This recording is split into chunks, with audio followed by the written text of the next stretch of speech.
Hello, I'm Anton Pozniak, and I'm going to speak to you today about understanding and managing multi-class resistance. Here are my disclosures. And the first thing I'm going to do is about the outline of what I'm going to say, which are the definitions and the scope of the problem, the assessment of virological failure. I'm going to give you a checklist and to also talk about constructing an active regimen and some current options for active drugs. Now, what about definitions? These aren't set in stone. There are several definitions that have been published in the past, but actually multi-class resistance, if you look at it, it leads to limited treatment options. And it's probably best to talk about these as limited treatment options because individuals with limited treatment options have only 2 active antiretroviral classes available in which there were a limited number of active drugs, or they've got 1 or less antiretroviral class available. So some patients, of course, have limited treatment options due to toxicities or side effects to multiple antiretrovirals rather than resistance, but most patients only have very few choices to have, and this is one definition we can use. So who develops multi-class resistance? Well, firstly, there's a survivor group. There's a group of patients who started treatment sometime between 1987 to 1995, and they've been very adherent to therapy. Most of them have had sequential monotherapy, then dual therapy, then some fragile triple therapy such as triple nukes or unboosted protease inhibitors in the past, leading to multiple resistance. There's another group who are poor adherers to first and second line antiretroviral therapy, and that's for many complex reasons. And this is especially seen in those patients who are born with HIV and have become adults, or they're transitioning from adolescence into adulthood. Rarely we see multi-class resistance in patients who've had gut disease or surgery and can't absorb their drugs, or they've had multiple drug interactions such as with PPIs, antacids, and drugs such as rilpivirine, atazanavir, and integrases with cations are all examples where you might develop resistance because of taking concomitant therapy.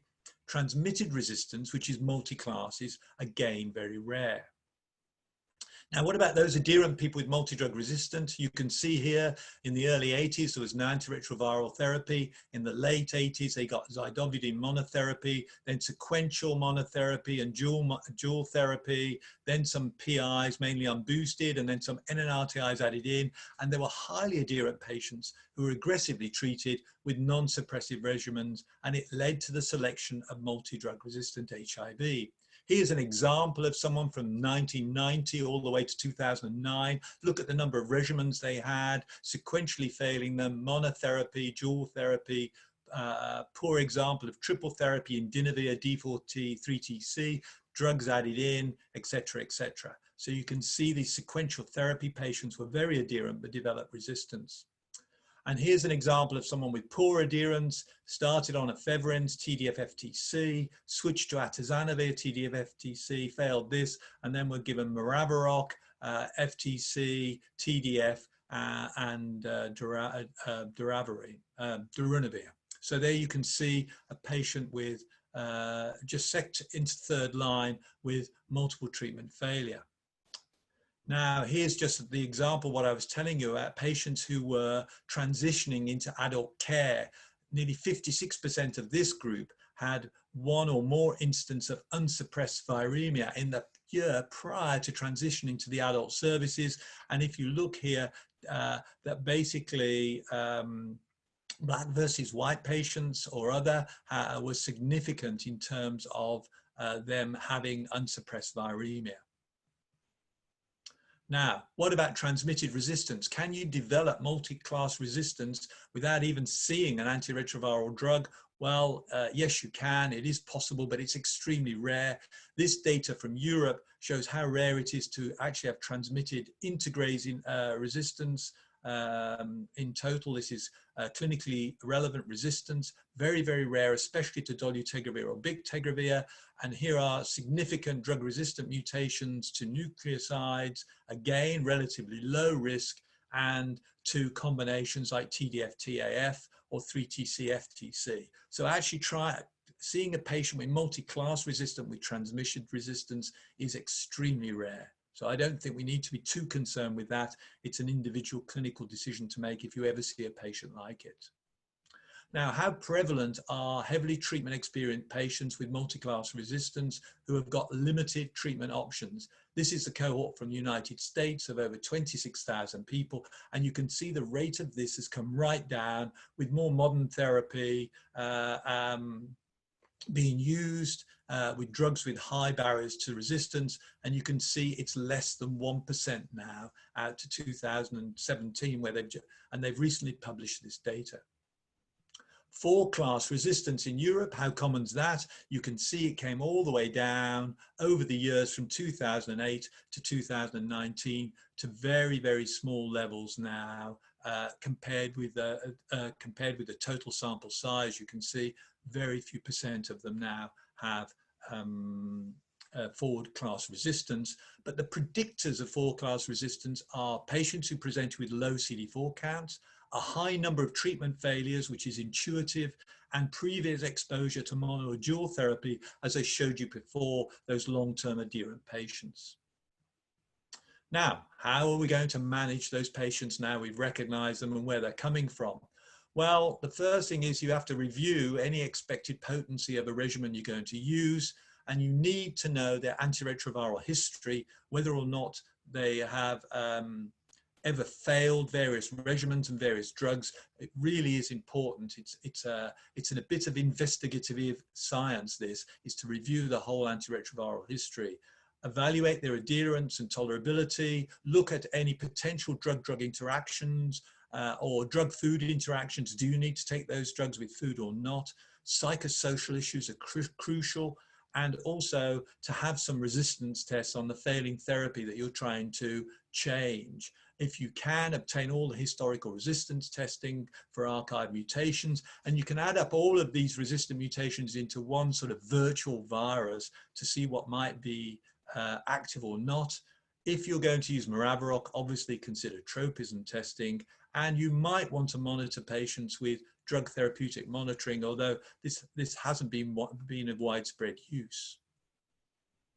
Now, what is the impact of adherence? And this is really important because actually a lot of the patients who are on a failing regimen, at least in second line, who may have multiple resistance to some of the classes, they may be managed by adherence reinforcement. And this is from West Africa, patients who are on second line, failing therapy. And what they did was they said, right, we're going to do this. We're going to give patients a lot of adherence monitoring, lots and lots of adherence monitoring. And what we're going to do, we're going to switch them to a third line or continue with them on their regimen that they're failing. And they chose lots of things: pill organizers, phone calls, SMSs, home visits, adjustment to the doses, etc., etc. And what they found was that a lot of these patients who are so-called failing on a regimen where they were continuing on second line did just as well as people who switched their therapy. So in those countries, and those of you who you may only have limited data on multi-class resistant patients in terms of what drug resistance they have, it may well be while improving the adherence on what they've got for a while before you switch them.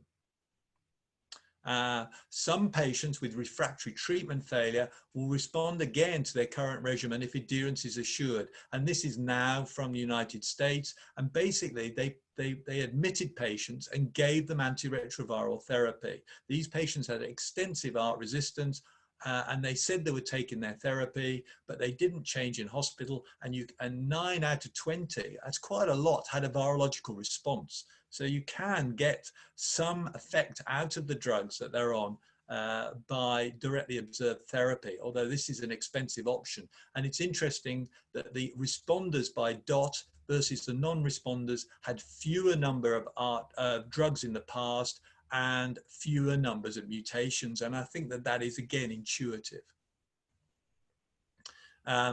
Here's some other studies that of the more than 6 months follow-up of these patients, and there was not so much difference in between the two groups. So let's manage these patients now and construct a regimen. So what we need to do is to use at least 2 and preferably 3 active drugs in the new regimen. So how do you do this? Try and include active drugs from previously used classes, if they're still active, based on the resistant mutations present in the current and the earlier genotypic analyses. So have a look to see, when you've got all the genotypes together, which drugs you could use, and try and get 2, and if you could get 3 active drugs, which is often very difficult in this group, in the new regimen. Now, the new regimen will usually use at least 1 fully active boosted PI. In most people, it's darunavir to be used. And you should try and use drugs where there are some activity, and try and get 1 other drug that's fully active. Often this is from an integrase class, but obviously now that we have doravirine, which may work, and etravirine and rilpivirine all work against the K103N, but also doravirine and etravirine may work against other non-nukes. You could put that together. And also think about CCR5 antagonists if the virus is R5. Alternatively, you can construct a regimen with dolutegravir, because if it's fully active, because it's got a high resistance to barrier like a active PI, but you try and put it together with 2 nukes. Some data's done that, and if not, put it together as we've got here with a boosted PI, maraviroc, or another drug.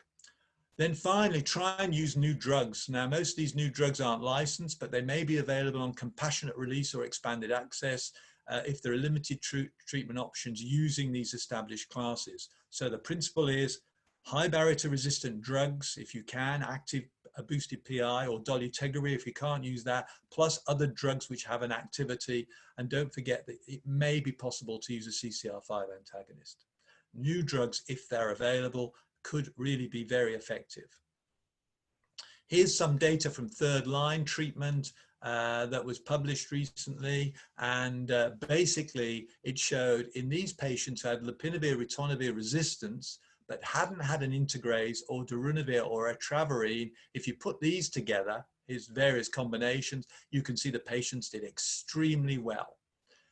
If the patients were lopinavir resistant and etravirine resistant, here again, if you put darunavir and an integrase together, you get very good responses. So basically, this is the proof of principle that if you can put 2 highly active treatments together for 3rd-line, you can get excellent results. There is another study here showing that if you add nucleosides to people who have got at least a couple of active drugs that they might be able to use, it makes very little difference actually. So as long as you've got 2 active drugs, adding more nucleosides to it, which could increase toxicity and increase side effects, is not worth it. There's a sort of control type group here of highly resistant that had these NRTIs. These patients had almost no treatment options, which showed worse outcomes. But really the principle is from this red solid and dotted line, if you can find 2 active drugs, you don't need to add more nucleosides to that. Now, here we go. There's some new drugs which we can choose, and I know they've been talked about earlier, ibulizumab, fostemsavir. T20 or infirmotide is a difficult drug to take, but it could save someone's life, or it could bridge someone before you can get hold of ibulizumab or fostemsavir. And again, maraviroc is R5 only. And you could try and recycle some of these therapies or use them if there's no resistant to them. And but it's unlikely, or in these patients are not going to be resistant to FTC or 3TC, and they may have susceptibility to the new NNRTI doravirine or to etravirine, and obviously we've already spoken about darunavir and dolutegravir. Now, what to do if you've got limited treatment options and no access to experimental therapy? In other words, you've got less than 2 drugs available. You've only got 1 drug, say, available or none. So based on the resistant data, maybe you should just wait and change, improve adherence, and try and get the patients through and not add 1 drug in, because if you add 1 drug in, it will cause resistance to that drug, and you'll have 0 options. Now, the only time that we might do something is if the patient's got very low CD4 count, high risk of clinical deterioration, nothing on the horizon, and we're trying to buy a few months for them to prevent them getting ill and sick with an AIDS-defining diagnosis. So the goal in those patients is actually preservation of immune function, and it's the only time really that we might give the active drug and recycle some other drugs to see if we can get the viral load down and prevent them from deteriorating immunologically. But it is, again, a rare event. Most patients, you can, if the CD4 is okay, wait a little while till you can get a second active drug. So the take-home points: understand who you're treating. There's the long-term adherence patients with multi-class resistance. They'll be adherent to new treatments. There are those with poor adherence, especially the transition patients, and they will need more than just an active regimen. They need a lot of support and adherence support and psychosocial support. Please get all the information possible, including antiretroviral history and any resistance tests that might be available. And where you can, and you should really try and do this if you're going to create a new regimen, use 2 active drugs, and one of them should have a high genetic barrier, and if possible, access experimental drugs, because if it's the only way to construct an effective regimen. With that, I'd like to thank you very much for listening.